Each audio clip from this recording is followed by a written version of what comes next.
प्यारे विद्यार्थियों, ਅੱਜ ਅਸੀਂ ਕਰਾਂਗੇ 10+2 12ਵੀਂ ਜਮਾਤ ਦੀ ਇਲੈਕਟਿਵ ਪੰਜਾਬੀ ਦੀ ਪੁਸਤਕ ਪੰਜਾਬੀ ਕਾਵ ਝਲਕਾਂ ਤੇ ਇਤਿਹਾਸ ਵਿੱਚੋਂ ਅੱਜ ਅਸੀਂ ਕਰਨ ਜਾ ਰਹੇ ਹਾਂ ਕਿੱਸਾ ਕਾਵ। ਕਿੱਸਾ ਕਾਵ ਦੇ ਵਿੱਚ ਪਹਿਲਾ ਜਿਹੜਾ ਕਿੱਸਾ ਕਵੀ ਨੇ ਉਹ ਨੇ ਪੀਲੂ, ਜਿਨ੍ਹਾਂ ਦਾ ਲਿਖਿਆ ਹੋਇਆ ਕਿੱਸਾ ਮਿਰਜ਼ਾ ਸਾਹਿਬਾ। ਪੀਲੂ ਅਕਬਰ ਦੇ ਸਮੇਂ ਦਾ ਦੂਜਾ ਪ੍ਰਸਿੱਧ ਕਿੱਸਾਕਾਰ ਹੋਇਆ ਹੈ। ਆਪ ਦੇ ਜਨਮ ਬਾਰੇ ਕੋਈ ਪ੍ਰਮਾਣਿਕ ਜਾਣਕਾਰੀ ਹਾਸਲ ਨਹੀਂ ਹੁੰਦੀ। ਉਹ ਪੀਲੂ ਪਿੰਡ ਬੈਰੋਵਾਲ ਜ਼ਿਲ੍ਹਾ ਅੰਮ੍ਰਿਤਸਰ ਦੇ ਰਹਿਣ ਵਾਲੇ ਸਨ। ਆਪ ਨੇ ਸਭ ਤੋਂ ਪਹਿਲਾਂ ਮਿਰਜ਼ਾ ਸਾਹਿਬਾ ਦੀ ਪ੍ਰੀਤ ਕਹਾਣੀ ਨੂੰ ਕਲਮਬੰਦ ਕੀਤਾ। ਕਿੱਸਾ ਮਿਰਜ਼ਾ ਸਾਹਿਬਾ ਆਪ ਨੇ ਸੱਦ ਕਾਵਿ ਰੂਪ ਵਿੱਚ ਲਿਖਿਆ ਹੈ।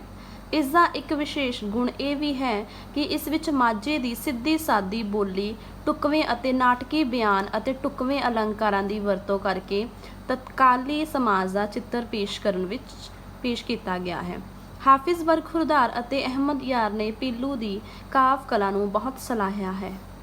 ਹਥਲੇ ਕਾਵਿ ਸੰਗ੍ਰਹਿ ਦੇ ਵਿੱਚ ਕਿੱਸਾ ਮਿਰਜ਼ਾ ਸਾਹਿਬਾ ਵਿੱਚੋਂ ਮਿਰਜ਼ੇ ਨੂੰ ਸਾਹਿਬਾ ਦੇ ਵਿਆਹ ਬਾਰੇ ਪਤਾ ਲੱਗਣਾ, ਮਾਂ ਦਾ ਮਿਰਜ਼ੇ ਨੂੰ ਸਮਝਾਉਣਾ, ਮਿਰਜ਼ੇ ਦਾ ਉੱਤਰ, ਮਿਰਜ਼ੇ ਦਾ ਸਾਹਿਬਾ ਨੂੰ ਲੈ ਜਾਣਾ, ਸਾਹਿਬਾ ਅਤੇ ਮਿਰਜ਼ੇ ਦੀ ਵਾਰਤਾਲਾਪ, ਡੋਗਰ ਦਾ ਖੀਵੇ ਖਾਨ ਨੂੰ ਸਾਹਿਬਾ ਦੇ ਜਾਣ ਬਾਰੇ ਦੱਸਣਾ ਅਤੇ ਸਾਹਿਬਾ ਅਤੇ ਮਿਰਜ਼ਾ ਦੀ ਆਪਸੀ ਵਾਰਤਾਲਾਪ ਅਤੇ ਮਿਰਜ਼ੇ ਦੀ ਮੌਤ ਨਾਲ ਸੰਬੰਧਿਤ 94 ਕਾਵਿ-ਬੰਧ ਸ਼ਾਮਿਲ ਕੀਤੇ ਗਏ ਹਨ। ਹੁਣ ਅਸੀਂ ਕਰਦੇ ਹਾਂ ਸਭ ਤੋਂ ਪਹਿਲਾਂ ਮਿਰਜ਼ੇ ਨੂੰ ਸਾਹਿਬਾ ਦੇ ਵਿਆਹ ਬਾਰੇ ਪਤਾ ਲੱਗਣਾ। ਸਿਆਲਾਂ ਤੋਂ ਬਾਹਮਣ ਤੁਰ ਪਿਆ ਖਰਲਾਂ ਦੀ ਰਾਹ, ਕੋਲ ਮਿਰਜ਼ੇ ਦੇ ਆ ਕੇ ਦੱਸ ਦਿੱਤੀ ਸਾਹੇ ਦੀ ਪਾ। ਹੁਣ ਦੇਖੋ ਕਿ ਜਦੋਂ ਮਿਰਜ਼ੇ ਨੂੰ ਸਾਹਿਬਾ ਦੇ ਵਿਆਹ ਦੇ ਬਾਰੇ ਪਤਾ ਕਿੱਥੋਂ ਲੱਗਦਾ ਹੈ, ਇਸ ਵਿੱਚ ਜਿਹੜਾ ਪੀਲੂ ਜਿਹੜਾ ਉਹ ਕਹਿ ਰਿਹਾ ਹੈ ਕਿ ਜਿਹੜਾ ਸਾਹਿਬੱਦੀ ਕਿ ਉਸਦਰ ਜਿਹੜਾ ਸਾਹਿਬਾ ਦਾ ਜਿਹੜਾ ਵਿਆਹ ਰੱਖ ਦਿੱਤਾ ਜਾਂਦਾ ਹੈ ਤੇ ਘਰੋਂ ਬਾਹਰ ਨਹੀਂ ਨਿਕਲ ਸਕਦੀ ਕਿਉਂਕਿ ਸਾਹਾ ਬੱਧਾ ਹੋਇਆ। ਇਸ ਕਰਕੇ ਉਹ ਕੀ ਕਰਦੀ ਹੈ, ਪਿੰਡ ਦਾ ਕੰਮੂ ਬ੍ਰਾਹਮਣ ਹੈ ਉਹਨੂੰ ਮਿਰਜ਼ੇ ਦੇ ਵੱਲ ਭੇਜ ਦਿੰਦੀ ਹੈ ਤੇ ਕੋਈ ਚਾਰਾ ਕਰਨ ਲਈ ਜਾਂ ਸੁਨੇਹਾ ਭੇਜਣ ਲਈ ਕਹਿੰਦੀ ਹੈ ਕਿ ਤੂੰ ਵੀ ਕੋਈ ਇਹੋ ਜਿਹਾ ਕੁਛ ਕਰ ਕਿ ਮੇਰਾ ਜਿਹੜਾ ਵਿਆਹ ਆ ਉਹ ਕਿਸੇ ਹੋਰ ਦੇ ਨਾਲ ਨਾ ਹੋਵੇ ਤੇ ਤੂੰ ਜਿਹੜਾ ਮੈਨੂੰ ਇੱਥੋਂ ਲੈ ਜਾ। ਜਦੋਂ ਸਾਹਿਬਾ ਕੰਮ ਨੂੰ ਲਾਲਚ ਦੇ ਕੇ ਜਿਹੜਾ ਕੰਮੋ ਹੈ ਉਹਨੂੰ ਲਾਲਚ ਦੇ ਕੇ ਉਹਨੂੰ ਮਿਰਜ਼ੇ ਵੱਲ ਜਾਣ ਲਈ ਕਹਿੰਦੀ ਹੈ ਤਾਂ ਉਹ ਕੀ ਕਰਦਾ ਹੈ, ਉਹ ਸਾਹਿਬਾ ਨੂੰ ਮਿਰਜ਼ੇ ਦਾ ਪਿੱਛਾ ਛੱਡ ਕੇ ਆਪਣੇ ਵੱਲ ਇਸ਼ਕ ਕਮਾਉਣ ਦੇ ਲਈ ਕਹਿੰਦਾ ਹੈ। ਠੀਕ ਹੈ, ਜਦੋਂ ਸਾਹਿਬਾ ਦੇ ਦੁਆਰਾ ਕੰਮੂ ਬ੍ਰਾਹਮਣ ਦੇ ਕੋਲੋਂ ਸੁਨੇਹਾ ਭੇਜਿਆ ਜਾਂਦਾ ਮਿਰਜ਼ੇ ਨੂੰ ਤਾਂ ਉਹ ਕੀ ਕਰਦਾ ਹੈ, ਕੰਮੂ ਬ੍ਰਾਹਮਣ ਉਹ ਸਾਹਿਬਾ ਨੂੰ ਕਹਿੰਦਾ ਕਿ ਤੂੰ ਮਿਰਜ਼ੇ ਦਾ ਪਿੱਛਾ ਛੱਡ ਦੇ ਤੇ ਤੂੰ ਜਿਹੜਾ ਆ ਮੇਰੇ ਨਾਲ ਇਸ਼ਕ ਜਿਹੜਾ ਉਹ ਕਮਾ।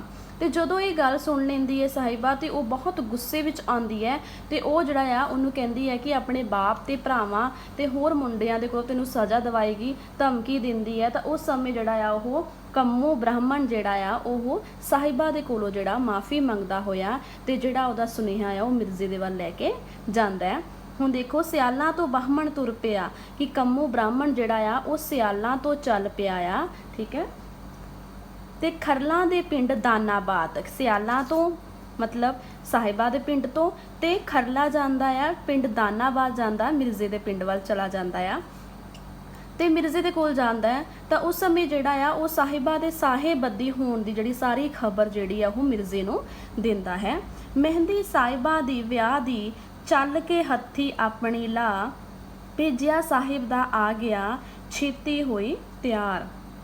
ਠੀਕ ਹੈ, ਕੰਮੂ ਬ੍ਰਾਹਮਣ ਜਿਹੜਾ ਮਿਰਜ਼ੇ ਦੇ ਕੋਲ ਦਾਨਾਬਾਦ ਵਿੱਚ ਸੁਨੇਹਾ ਲੈ ਕੇ ਜਾਂਦਾ ਹੈ ਕਿ ਸਾਹਿਬਾ ਨੇ ਸੁਨੇਹਾ ਇਹ ਦਿੱਤਾ ਹੋਇਆ ਕਿ ਉਹ ਸਾਹਿਬੱਦੀ ਹੈ, ਇਸ ਕਰਕੇ ਉਹ ਉਹਨੂੰ ਮਿਲ ਨਹੀਂ ਸਕਦੀ ਤੇ ਸਾਹਿਬਾ ਦੀ ਇਹੀ ਇੱਛਾ ਹੈ ਕਿ ਉਸਦੇ ਵਿਆਹ ਦੀ ਜਿਹੜੀ ਮਹਿੰਦੀ ਲੱਗਣੀ ਹੈ ਉਹ ਆਪਣੇ ਹੱਥੀ ਮਿਰਜ਼ਾ ਜਿਹੜਾ ਆਪ ਚੱਲ ਕੇ ਲਾਵੇ। ਤੇ ਉਹ ਕਹਿੰਦਾ ਹੈ ਕਿ ਉਸ ਕੋਲ ਜਿਹੜਾ ਹੈ ਸਾਹਿਬਾ ਦਾ ਭੇਜਿਆ ਹੋਇਆ ਜਿਹੜਾ ਜੋ ਸੁਨੇਹਾ ਸੀ ਉਹ ਆਂਦਾ ਹੈ ਤੇ ਇਸ ਕਰਕੇ ਜਿਹੜਾ ਉਹ ਜਲਦੀ ਜਿਹੜਾ ਉਸ ਨੂੰ ਉਥਾਲਣ ਲਈ ਚੱਲ ਪਵੇ ਕਿ ਜਦੋਂ ਹੀ ਜਿਹੜਾ ਸਾਹਿਬਾ ਦਾ ਭੇਜਿਆ ਹੋਇਆ ਸੁਨੇਹਾ ਜਦੋਂ ਮਿਰਜ਼ੇ ਨੂੰ ਮਿਲੇ ਤਾਂ ਮਿਰਜ਼ਾ ਉਸੇ ਸਮੇਂ ਜਿਹੜਾ ਆ ਉਸ ਨੂੰ ਉਥਾਲਣ ਲਈ ਮਤਲਬ ਉਸ ਨੂੰ ਲੈ ਕੇ ਆਪਣੇ ਨਾਲ ਲਿਜਾਣ ਲਈ ਆ ਜਾਵੇ। ਠੀਕ ਹੈ, ਹੁਣ ਇੱਥੇ ਗੱਲ ਹੋ ਰਹੀ ਹੈ ਮਿਰਜ਼ੇ ਨੂੰ ਸਾਹਿਬਾ ਦੇ ਵਿਆਹ ਬਾਰੇ ਪਤਾ ਲੱਗਣਾ। ਅੱਗੇ ਹੈ ਮਾਂ ਦਾ ਮਿਰਜ਼ੇ ਨੂੰ ਸਮਝਾਉਣਾ। ਕੰਮੂ ਬ੍ਰਾਹਮਣ ਮਿਰਜ਼ੇ ਨੂੰ ਸੁਨੇਹਾ ਦਿੰਦਾ ਹੈ ਸਾਹਿਬਾ ਦਾ। ਉਸ ਤੋਂ ਬਾਅਦ ਜਿਹੜਾ ਆ ਮਾਂ ਜਿਹੜੀ ਮਿਰਜ਼ੇ ਦੀ ਉਹ ਬਹੁਤ ਡਰ ਜਾਂਦੀ ਹੈ। ਉਹਨੂੰ ਇਹ ਹੋ ਜਾਂਦਾ ਹੈ ਕਿ ਜਿਹੜਾ ਉੱਥੋਂ ਦੇ ਸਿਆਲਾਂ ਦੇ ਜਿਹੜੇ ਲੋਕ ਨੇ ਉਹ ਕਿਸੇ ਦੇ ਵੀ ਜਿਹੜਾ ਆ ਉਹ ਸਕੇ ਨਹੀਂ ਹੈਗੇ, ਉਹ ਇਹਨੂੰ ਮਾਰ ਦੇਣਗੇ, ਤੇ ਉਹ ਆਪਣੇ ਪੁੱਤਰ ਨੂੰ ਸਮਝਾਉਂਦੀ ਹੈ। ਚੜ੍ਹਦੇ ਮਿਰਜ਼ੇ ਖਾਨ ਨੂੰ ਮੱਤ ਦੇਵੇ ਮਾਂ, ਬੁਰੇ ਸਿਆਲਾਂ ਦੇ ਮਾਮਲੇ ਬੁਰੀ ਸਿਆਲਾਂ ਦੀ ਰਾਹ। ਹੁਣ ਇਹਦੇ ਵਿੱਚ ਜਿਹੜਾ ਮਾਂ ਬਹੁਤ ਡਰੀ ਹੋਈ ਹੁੰਦੀ ਹੈ ਤੇ ਮਾਂ ਆਪਣੇ ਪੁੱਤਰ ਨੂੰ ਬਾਰ-ਬਾਰ ਇਹ ਨਸੀਹਤਾਂ ਦਿੰਦੀ ਹੈ ਕਿ ਉਹਨੂੰ ਉਸ ਕੰਮ ਵੱਲ ਰੋਕਦੀ ਹੈ ਵੀ ਤੂੰ ਜਿਹੜਾ ਮਿਰਜ਼ਾ ਜਿਹੜਾ ਪਰੰਤੂ ਮਿਰਜ਼ਾ ਜਿਹੜਾ ਆਪਣੇ ਹੰਕਾਰ ਦੇ ਵਿੱਚ ਆ ਜਾਂਦਾ ਹੈ ਤਾਂ ਉਹ ਆਪਣੀ ਮਾਂ ਦਾ ਜਿਹੜਾ ਕਹਿਣਾ ਜਿਹੜਾ ਆ ਉਹ ਨਹੀਂ ਮੰਨਦਾ ਹੈਗਾ। ਤੇ ਜਦੋਂ ਮਿਰਜ਼ਾ ਜਿਹੜਾ ਆ ਸਾਹਿਬਾ ਨੂੰ ਉਹ ਥਾਲਣ ਵਾਸਤੇ ਲੈ ਜਾਣ ਵਾਸਤੇ ਘੋੜੀ ਦੇ ਉੱਤੇ ਚੜ੍ਹ ਕੇ ਉਹਨੂੰ ਤੁਰਨ ਲੱਗਦਾ ਹੈ ਤਾਂ ਉਸ ਸਮੇਂ ਜਿਹੜੀ ਮਿਰਜ਼ੇ ਦੀ ਮਾਂ ਜਿਹੜੀ ਹੈ ਉਹਦੇ ਵੱਲ ਜਾਂਦੀ ਹੈ ਤੇ ਉਹਨੂੰ ਮੋੜਨ ਦੀ ਵਾਪਸ ਪਰਤਣ ਦੀਆਂ ਨਸੀਹਤਾਂ ਦਿੰਦੀ ਹੈ ਤਾਂ ਕਿ ਸਿਆਲਾਂ ਦੇ ਜਿਹੜੇ ਲੋਕ ਨੇ ਉਹ ਬਹੁਤ ਬੁਰੇ ਨੇ ਤੇ ਉਹ ਤਾਂ ਜਿਹੜਾ ਆ ਉਹਨਾਂ ਦਾ ਵਰਤੋਂ ਵਿਹਾਰ ਜਿਹੜਾ ਆ ਉਹ ਬਹੁਤ ਮਾੜਾ ਆ ਤੇ ਇਸ ਕਰਕੇ ਜਿਹੜਾ ਆ ਉਹ ਉੱਥੇ ਨਾ ਜਾਵੇ, ਉਹ ਰਾਹ ਤੇ ਤੁਰਨਾ ਜਿਹੜਾ ਬਹੁਤ ਮਾੜਾ ਹੈਗਾ ਹੈ। ਬੁਰੀਆਂ ਸਿਆਲਾਂ ਦੀਆਂ ਔਰਤਾਂ ਜਾਦੂ ਲੈਂਦੀਆਂ ਪਾ, ਕੱਢ ਕਲੇਜੇ ਖਾਂਦੀਆਂ ਮੇਰੇ ਝਾਟੇ ਤੇਲ ਨਾ ਪਾ, ਰੰਨ ਦੀ ਖਾਤਰ ਚੱਲਿਆਂ ਆਵੇ ਜਾਨ ਗਵਾਏ, ਆਖੇ ਮੇਰੇ ਲੱਗ ਜਾ ਅੱਗੇ ਪੈਰ ਨਾ ਪਾਏ। ਠੀਕ ਹੈ, ਹੁਣ ਉਸ ਤੋਂ ਬਾਅਦ ਜਿਹੜੀ ਉਹਦੀ ਮਾਂ ਕਹਿੰਦੀ ਹੈ, ਮਿਰਜ਼ੇ ਦੀ ਮਾਂ ਕਹਿੰਦੀ ਹੈ ਕਿ ਉੱਥੋਂ ਦੀਆਂ ਜਿਹੜੀਆਂ ਔਰਤਾਂ ਨੇ ਉਹ ਪਿਆਰ ਦਾ ਜਾਦੂ ਜਿਹੜਾ ਪਾ ਕੇ ਦੂਸਰੇ ਬੰਦੇ ਨੂੰ ਕੀਲ ਲੈਂਦੀਆਂ ਨੇ, ਪਰੰਤੂ ਉਹ ਉਸਦੇ ਪੱਲੇ ਕੁਝ ਨਹੀਂ ਪਾਉਂਦੀਆਂ, ਸਗੋਂ ਜਿਹੜਾ ਆ ਉਹਦਾ ਕਾਲਜਾ ਕੱਢ ਕੇ ਖਾ ਲੈਂਦੀਆਂ ਨੇ। ਤੇ ਉਹ ਜਿਹੜਾ ਆ ਸਿਆਲਾਂ ਦੀਆਂ ਜਿਹੜੀਆਂ ਇਸਤਰੀਆਂ ਸਾਹਿਬਾਂ ਨੂੰ ਲੈ ਕੇ ਜਾਣ ਦਾ ਜਿਹੜਾ ਇਹ ਯਤਨ ਜਿਹੜਾ ਆ ਉਹ ਨਾ ਕਰੇ। ਜੇ ਇਹਨੇ ਇੱਦਾਂ ਕੀਤਾ ਤਾਂ ਆਪਣੇ ਸਿਰ ਜਿਹੜਾ ਆ ਉਹ ਸਵਾਹ ਪਾ ਕੇ ਹੀ ਆਵੇਗਾ ਤੇ ਉਹ ਕਿਸੇ ਵੀ ਤੀਵੀਂ ਔਰਤ ਦੇ ਖਾਤਰ ਜਿਹੜਾ ਆ ਉੱਥੇ ਨੂੰ ਨਾ ਜਾਵੇ, ਕਿਉਂਕਿ ਸਿਆਲਾਂ ਦੇ ਜਿਹੜਾ ਗੁੱਸਾ ਜਿਹੜਾ ਆ ਉਹ ਬਹੁਤ ਮਾੜਾ ਹੈਗਾ ਤੇ ਉਹ ਤੇਰੀ ਜਾਨ ਵੀ ਕੱਢ ਲੈਣਗੇ। ਤੇ ਇਸ ਤਰ੍ਹਾਂ ਜਿਹੜਾ ਆ ਮਾਂ ਦੇ ਕਹੇ ਲੱਗੇ ਤੇ ਮਾਂ ਸਮਝਾਉਂਦੀ ਹੈ ਕਿ ਤੂੰ ਜੋ ਮੈਂ ਤੈਨੂੰ ਕਹਿ ਰਹੀ ਹਾਂ ਕਿ ਤੂੰ ਉਸੇ ਰਾਹੇ ਵੱਲ ਚੱਲ ਤੇ ਤੂੰ ਜਿਹੜਾ ਆ ਸਾਹਿਬਾ ਦੇ ਕੋਲ ਨਾ ਜਾ। ਟੋਕਦੀ ਹੈ ਕਿ ਤੂੰ ਨਾ ਜਾ। ਫਿਰ ਉਸ ਤੋਂ ਬਾਅਦ ਜਿਹੜਾ ਮਿਰਜ਼ੇ ਦਾ ਕੀ ਉੱਤਰ ਆਂਦਾ ਹੈ, ਮਿਰਜ਼ਾ ਬੋਲਦਾ ਹੈ, ਅੱਗੋਂ ਮਿਰਜ਼ਾ ਬੋਲਿਆ ਦੇਵਾਂ ਸੱਚ ਸਲਾਹ, ਘਰ ਵੰਜਲ ਦੇ ਜੰਮਿਆ ਦਿੱਤੀ ਕੁੱਲ ਸਵਾਰ। ਹੁਣ ਜਿਹੜਾ ਆ ਮਿਰਜ਼ਾ ਜਿਹੜਾ ਆਪਣੀ ਮਾਂ ਨੂੰ ਕਹਿੰਦਾ ਆ ਕਿ ਉਹਨੂੰ ਉਸ ਕੰਮ ਤੋਂ ਨਾ ਰੋਕੇ ਕਿ ਜਿਸ ਕੰਮ ਦੇ ਲਈ ਉਹ ਜਾ ਰਿਹਾ ਹੈ, ਕਿਉਂਕਿ ਉਸ ਸਮੇਂ ਮਿਰਜ਼ਾ ਜਿਹੜਾ ਆਪਣੇ ਹੰਕਾਰ ਦੇ ਵਿੱਚ ਜਿਹੜਾ ਆ ਕਿਸੇ ਵੀ ਦੀ ਗੱਲ ਨਹੀਂ ਮੰਨਦਾ। ਤਾਂ ਅੱਗੇ ਕਹਿ ਰਿਹਾ ਮਿਰਜ਼ਾ ਕਹਿ ਰਿਹਾ ਕਿ ਉਹ ਸਾਹਿਬਾ ਨੂੰ ਉਹ ਥਾਲਣ ਵਾਸਤੇ ਜਾ ਰਿਹਾ ਹੈ ਪਰ ਆਪਣੀ ਮਾਂ ਦੇ ਦਿੱਤੀ ਹੋਈ ਜਿਹੜੀ ਮੱਤ ਆ ਉਹ ਨਹੀਂ ਲੈਂਦਾ ਤੇ ਇਸ ਕਰਕੇ ਜਿਹੜਾ ਆ ਉਹ ਉਹਨੂੰ ਕਹਿੰਦਾ ਕਿ ਤੂੰ ਮੇਰੇ ਨਾਲ ਜ਼ਿੱਦ ਨਾ ਕਰ। ਤੇ ਮਿਰਜ਼ਾ ਜਿਹੜਾ ਆ ਆਪਣੀ ਮਾਂ ਨੂੰ ਕਹਿ ਰਿਹਾ ਕਿ ਉਹਦੀ ਦਿਲ ਦੀ ਜਿਹੜੀ ਗੱਲ ਜਿਹੜੀ ਹੈ ਆਪਣੀ ਸਾਰੀ ਦਿਲ ਦੀ ਗੱਲ ਆਪਣੀ ਮਾਂ ਦੇ ਸਾਹਮਣੇ ਜਿਹੜਾ ਆ ਉਹ ਰੱਖ ਦਿੰਦਾ, ਸੱਚ ਦੱਸ ਦਿੰਦਾ। ਉਹ ਕਹਿੰਦਾ ਕਿ ਵੰਜਲ ਦੇ ਘਰ ਜੰਮ ਕੇ, ਜਿਹੜਾ ਮਿਰਜ਼ਾ ਜਿਹੜਾ ਉਹ ਵੰਜਲ ਦੇ ਘਰ ਜੰਮਿਆ ਸੀ, ਇਸ ਕਰਕੇ ਕਹਿੰਦਾ ਕਿ ਉਹ ਵੰਜਲ ਦੇ ਘਰ ਜੰਮ ਕੇ ਆਪਣੇ ਖਾਨਦਾਨ ਦੀ ਜਿਹੜੀ ਇੱਜ਼ਤ ਹੈਗੀ ਹੈ ਉਹਨੂੰ ਦਾਗ ਨਹੀਂ ਲਾਣਾ ਚਾਹੁੰਦਾ। ਅੱਗੇ ਹੈ ਸੱਦਿਆ ਸਾਹਿਬਾ ਸਿਆਲ ਕਿ ਕੂਰ ਦਿਆਂ ਜਵਾਬ, ਜੀਵਦਾ ਰਿਹਾ ਤਾਂ ਆ ਮਿਲਾਂ ਮਤ ਛੋੜਿਓ ਆਸ। ਮਿਰਜ਼ਾ ਸਿਆਲਾਂ ਨੂੰ ਟੁਰ ਪਿਆ ਚੱਲਿਆ ਹਵਾ ਸਵਾਰ, ਮਿਰਜ਼ਾ ਪੁੱਛੇ ਪੀਲੂ ਸ਼ਾਇਰ ਨੂੰ ਦੱਸੀ ਸ਼ਗਨ ਵਿਚਾਰ। ਠੀਕ ਹੈ, ਆਪਣੀ ਮਾਂ ਨੂੰ ਸਮਝਾਉਂਦਾ ਹੋਇਆ ਜਿਹੜਾ ਆ ਮਿਰਜ਼ਾ ਚੱਲ ਪੈਂਦਾ, ਆਪਣੀ ਮਾਂ ਨੂੰ ਕਹਿੰਦਾ ਕਿ ਜੇ ਉਹ ਨਾ ਗਿਆ ਤਾਂ ਇਹ ਤਾਂ ਆਪਣੇ ਹੰਕਾਰ ਦੇ ਵਿੱਚ ਬੋਲ ਰਿਹਾ ਕਿ ਜੇ ਉਹ ਸਾਹਿਬਾਂ ਨੂੰ ਉਥਾਲਣ ਵਾਸਤੇ ਨਾ ਗਿਆ ਤਾਂ ਉਹਦੀ ਜਿਹੜੀ ਹੈ ਉਹਦੀ ਖਾਨਦਾਨ ਦੀ ਜਿਹੜੀ ਉਹ ਇੱਜ਼ਤ ਤੇ ਦਾਗ ਲੱਗੇਗਾ। ਇਸ ਕਰਕੇ ਜਿਹੜਾ ਕਹਿ ਰਿਹਾ ਕਿ ਮੈਨੂੰ ਸਾਹਿਬਾਂ ਨੇ ਆਪ ਖੁਦ ਸੱਦਿਆ ਕਿ ਮੈਨੂੰ ਖੁਦ ਲੈ ਕੇ ਜਾਵੇ। ਠੀਕ ਹੈ, ਇਸ ਕਰਕੇ ਉਹ ਸਾਹਿਬਾਂ ਨੂੰ ਉਦਾਸ ਨਿਰਾਸ਼ ਨਹੀਂ ਕਰਨਾ ਚਾਹੁੰਦਾ। ਉਹ ਵੀ ਕਹਿ ਰਿਹਾ ਆਪਣੀ ਮਾਂ ਨੂੰ ਕਿ ਜੇਕਰ ਉਹ ਜਿਉਂਦਾ ਰਿਹਾ ਤਾਂ ਵਾਪਸ ਆਵੇਗਾ, ਤੈਨੂੰ ਆ ਕੇ ਮਿਲਾਂਗਾ ਮੈਂ, ਪਰ ਤੂੰ ਫਿਰ ਵੀ ਜਿਹੜਾ ਮੇਰੇ ਮਿਲਣ ਦੀ ਆਸ ਜਿਹੜੀ ਆ ਉਹ ਨਾ ਛੱਡੀ।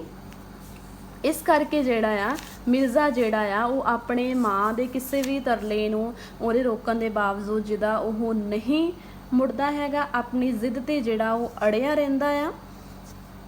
ਤੇ ਫਿਰ ਉਸ ਤੋਂ ਬਾਅਦ ਉਹ ਬੱਕੀ ਤੇ ਘੋੜੀ ਤੇ ਸਵਾਰ ਹੋ ਕੇ ਤੇਜ਼ ਚਾਲ ਦੇ ਨਾਲ ਜਿਹੜਾ ਆ ਉਹ ਸਾਹਿਬਾਂ ਨੂੰ ਮਿਲਣ ਦੇ ਲਈ, ਉਹਨੂੰ ਉਠਾਲਣ ਵਾਸਤੇ ਸਿਆਲਾਂ ਦੇ ਲਈ ਪਿੰਡ ਖਰਲਾਂ ਵੱਲ ਜਿਹੜਾ ਆ ਉਹ ਚੱਲ ਪੈਂਦਾ ਆ। ਫਿਰ ਅੰਤ ਜਿਹੜਾ ਆ ਉਹ ਪੀਲੂ ਸ਼ਾਇਰ ਤੋਂ ਪੁੱਛ ਰਿਹਾ ਸੀਗਾ ਉਹ ਕਿ ਉਸ ਨੂੰ ਜਿਹੜਾ ਸ਼ਗਨ ਵਿਚਾਰ ਕਰਕੇ ਦੱਸੇ ਕਿ ਉਸ ਨੂੰ ਆਪਣੇ ਇਰਾਦੇ ਵਿੱਚ ਸਫਲਤਾ ਪ੍ਰਾਪਤ ਹੋਵੇਗੀ ਜਾਂ ਨਹੀਂ। ਠੀਕ ਹੈ, ਅੰਤ ਵਿੱਚ ਮਿਰਜ਼ਾ ਪੁੱਛੇ ਪੀਲੂ ਸ਼ਾਇਰ ਨੂੰ ਕਿ ਦੱਸੇ ਸ਼ਗਨ ਵਿਚਾਰ, ਕਿ ਉਹ ਪੁੱਛਦਾ ਹੈ ਕਿ ਅੰਤ ਵਿੱਚ ਮੈਨੂੰ ਜਿਹੜਾ ਹੈ ਸਫਲਤਾ ਹਾਸਲ ਹੋਵੇਗੀ ਕਿ ਜੇ ਮੈਂ ਕਰਨ ਜਾ ਰਿਹਾ ਜੋ ਸਹੀ ਕਰਨ ਜਾ ਰਿਹਾ ਜਾਂ ਗਲਤ ਕਰਨ ਜਾ ਰਿਹਾ ਹਾਂ।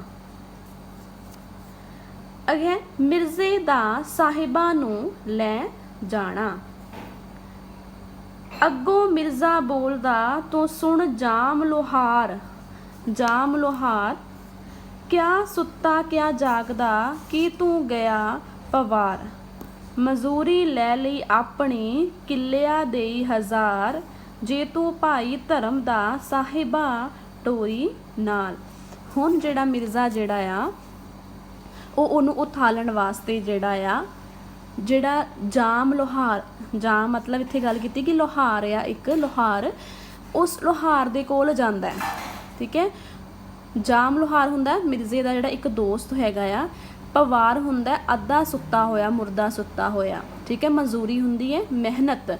ਠੀਕ ਹੈ, ਆਪਣੇ ਜਿਹੜਾ ਆ ਦੋਸਤ ਕੋਲ ਲੋਹਾਰ ਕੋਲ ਜਾਂਦਾ, ਉਸ ਤੋਂ ਕਿੱਲੀਆਂ ਕਢਵਾਉਣ ਦੇ ਲਈ ਜਾਂਦਾ ਹੈ ਤੇ ਸਾਹਿਬਾਂ ਨੂੰ ਹਵੇਲੀ ਵਿੱਚੋਂ ਕੱਢਣ ਦਾ ਜਿਹੜਾ ਯਤਨ ਜਿਹੜਾ ਆ ਉਹ ਇਸ ਪਿਆਰੇ ਦੇ ਵਿੱਚ ਦਿੱਤਾ ਹੋਇਆ, ਇਹਦੇ ਵਿੱਚੋਂ ਗੱਲ ਕਰ ਰਿਹਾ। ਤੇ ਅੱਗਿਓਂ ਜਿਹੜਾ ਮਿਰਜ਼ਾ ਸਾਹਿਬਾਂ ਦੀ ਹਵੇਲੀ ਵਿੱਚੋਂ ਉਹਨੂੰ ਕੱਢਣ ਦੇ ਵਾਸਤੇ ਤਰਕੀਬ ਬਣਾਉਂਦਾ ਕਿ ਮੈਂ ਹੁਣ ਸਾਹਿਬਾਂ ਨੂੰ ਉਸਦੀ ਹਵੇਲੀ ਦੇ ਵਿੱਚੋਂ ਕਿੱਦਾਂ ਲੈ ਕੇ ਆਵਾਂ। ਤਾਂ ਉਹ ਕੀ ਕਰਦਾ, ਜਾਮ ਲੋਹਾਰ ਦੇ ਕੋਲ ਪੁੱਜਦਾ ਹੈ ਤੇ ਉਸ ਨੂੰ ਕਹਿਣ ਲੱਗਾ ਕਿ ਭਾਵੇਂ ਉਹ ਸੁੱਤਾ ਹੈਗਾ, ਚਾਹੇ ਜਾਗਦਾ, ਚਾਹੇ ਅੱਧ ਸੁੱਤਾ ਪਿਆ ਹੋਇਆ, ਉਹ ਜਲਦੀ ਉੱਠੇ ਤੇ ਉਸ ਨੂੰ 1000 ਕੁ ਜਿਹੜੀਆਂ ਕਿੱਲੀਆਂ ਜਿਹੜੀਆਂ ਨੇ ਉਹ ਬਣਾ ਕੇ ਦਵੇ। ਤੇ ਇਸ ਕੰਮ ਦੇ ਲਈ ਜੇਕਰ ਉਹ ਇਹ ਕੰਮ ਕਰੇਗਾ ਤਾਂ ਜਿੰਨੀ ਉਹਦੀ ਮਜ਼ਦੂਰੀ ਬਣਦੀ ਹੈ ਉਹ ਮੇਰੇ ਕੋਲ ਲੈ ਵੀ ਲਵੇ। ਠੀਕ ਹੈ, ਪਰ ਜੇਕਰ ਉਹ ਧਰਮ ਦਾ ਭਰਾ ਹੈਗਾ, ਠੀਕ ਹੈ, ਜੇਕਰ ਉਹ ਮੇਰਾ ਭਰਾ ਲੱਗਦਾ ਆ ਤਾਂ ਉਹ ਜਿਹੜਾ ਆ ਉਸ ਦਾ ਇਹ ਵਾਲਾ ਕੰਮ ਕਰੇ ਤੇ ਉਹਨੂੰ ਜਿਹੜਾ ਸਾਹਿਬਾਂ ਨੂੰ ਜਿਹੜਾ ਨਾਲ ਤੋਰਨ ਵਾਸਤੇ ਪੂਰਾ ਪ੍ਰਬੰਧ ਕਰੇ, ਉਹਦੀ ਮਦਦ ਕਰੇ। ਅੱਗੇ ਮਿਰਜ਼ੇ ਕਿੱਲੀਆਂ ਗੱਡੀਆਂ ਪੰਜੇ ਪੀਰ ਮਨਾ ਪੌੜੀ ਪੌੜੀ ਜੱਟ ਚੜ ਗਿਆ ਉੱਪਰ ਚੜਿਆ ਜਾ ਉੱਪਰੋਂ ਸਾਹਿਬਾਂ ਉਤਰੀ ਪੈ ਗਈ ਸ਼ਣਕਾਰ। ਠੀਕ ਹੈ, ਹੁਣ ਉਸ ਤੋਂ ਬਾਅਦ ਕੀ ਹੁੰਦਾ ਆ ਕਿ ਜਦੋਂ ਉਹ ਕਿੱਲੀਆਂ ਬਣਵਾਉਂਦਾ ਆ ਉਸ ਤੋਂ ਬਾਅਦ ਉਹ ਗੱਲ ਕਰਦਾ ਕਿ ਉਸਨੇ ਕੀ ਕੀਤਾ, ਮਿਰਜ਼ੇ ਨੇ 5 ਪੀਰਾਂ ਦਾ ਨਾਂ ਲੈ ਕੇ ਕਿੱਲੀਆਂ ਕੰਧ ਦੇ ਵਿੱਚ ਗੱਡੀਆਂ ਤੇ ਉਹਨਾਂ ਦੀ ਪੌੜੀ ਬਣਾ ਕੇ ਉੱਪਰ ਚੜ ਗਿਆ। ਉਸਨੇ ਹਵੇਲੀ ਦੇ ਵਿੱਚ ਸਾਹੇ ਬੱਦੀ ਸਾਹਿਬਾਂ ਨੂੰ ਕੰਧ ਉੱਤੋਂ ਦੀ ਬਾਹਰ ਕੱਢਿਆ। ਉਸਦੇ ਕੱਢਣ ਦੇ ਨਾਲ ਸਾਰੇ ਵਾਤਾਵਰਨ ਦੇ ਵਿੱਚ ਉਸਦੇ ਗਹਿਣਿਆਂ ਤੇ ਕਲੀਰੀਆਂ ਆਦਿ ਸ਼ਣਕਾਰ ਦੀ ਆਵਾਜ਼ ਗੂੰਜ ਚੁੱਕੀ।